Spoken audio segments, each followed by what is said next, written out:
முருகன் திருவருள் முன்னின்று காக்கட்டும். மூலிகை வேல்வல் வெடுஸ்தலம் அக்கரை குடிவேரி.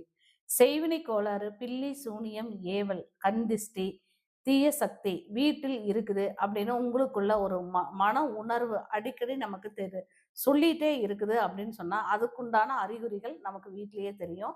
அது என்னன்னா அடிக்கடி பால் பொங்கி கருகிரும். அது மட்டும் இல்லாம நம்ம குழம்பு வச்சோம்னா அதை மறந்துட்டு போயிடுவோம். சட்டி கருகும். இந்த மாதிரி ஒரு இது அடிக்கடி மறக்கிறது. அப்புறம் வீட்ல குழந்தைங்களுக்கு, நமக்கு அடிக்கடி காய்ச்சல், சளி வர்றது, குழந்தைங்க சிணுங்கிட்டே இருக்கிறது.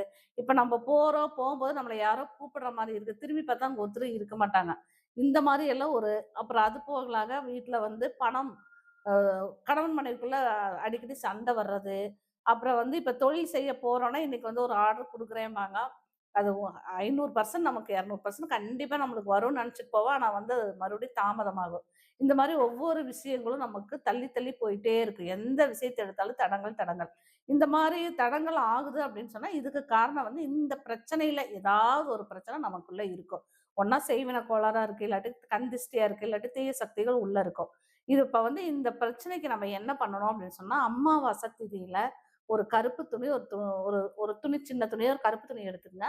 அதுல நீங்க பச்சை மிளகா பிளஸ் உப்பு தனியா எடுத்து வச்சுக்கங்க. வரமிளகா பிளஸ் உப்பு, கொடமிளகா பிளஸ் உப்பு, அ வெத்தல ஒரு 3, வேப்பிலங்கொத்து ஒரு 3, குளத்து தண்ணி, ஆத்து தண்ணி, கடல் தண்ணி இதுல ஏதாவது ஒரு தண்ணி எடுத்து வச்சுக்கங்க.